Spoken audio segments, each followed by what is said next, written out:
Pertama, kita masukkan 3 sendok makan gula pasir.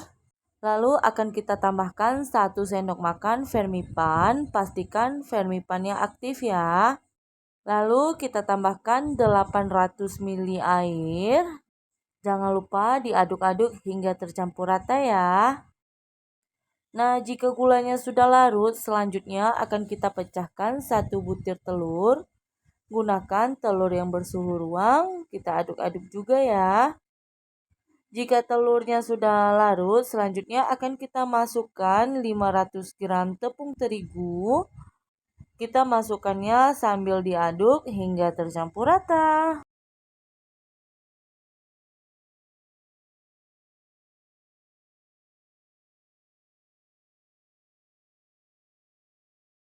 Kalau teman-teman tidak mau mengaduknya dengan manual seperti ini, bisa menggunakan mixer.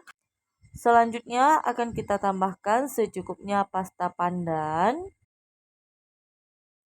Aduk-aduk kembali hingga adonannya licin ya teman-teman.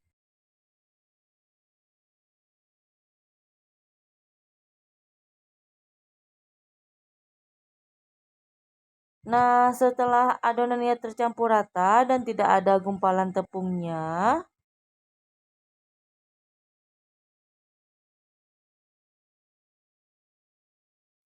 selanjutnya adonan ini akan kita diamkan selama kurang lebih 1 jam. Jangan lupa ditutup ya.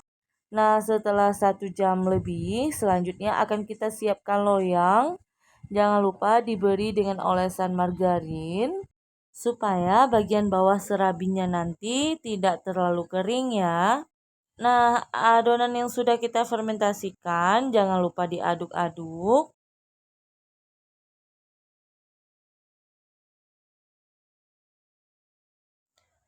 Selanjutnya bisa kita tuangkan secukupnya adonan.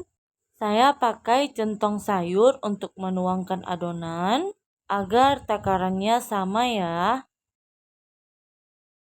Nah, setelah adonannya kita masukkan, sebaiknya jangan ditutup dulu, tapi kita biarkan hingga gelembung-gelembungnya banyak yang keluar dan bagian atasnya sedikit kering ya.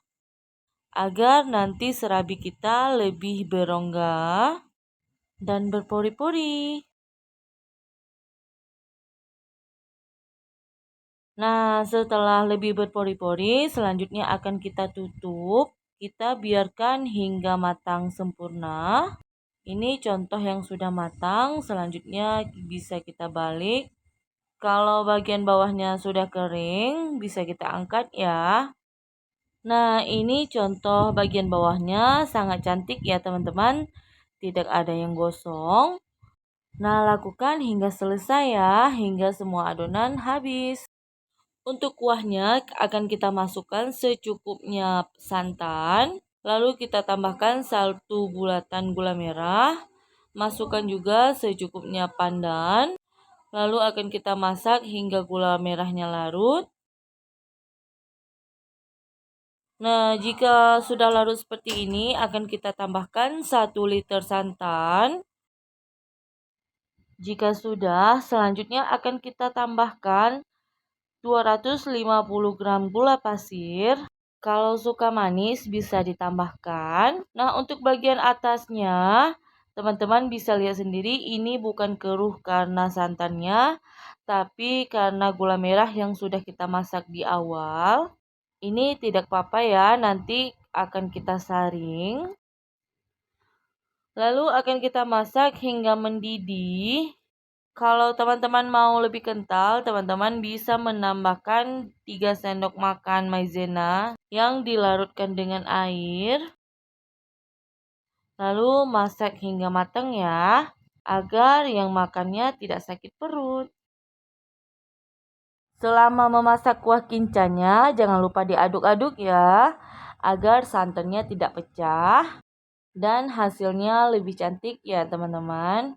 Nah, selama kurang lebih 7 menit kita masak, kuah kincanya sudah matang. Selanjutnya bisa kita sisihkan hingga dingin ya. Setelah semuanya selesai, akan kita bungkus-bungkus. Ini saya bungkus menggunakan kertas PE. Nah, sekarang sama-sama akan kita lihat tekstur bagian dalamnya.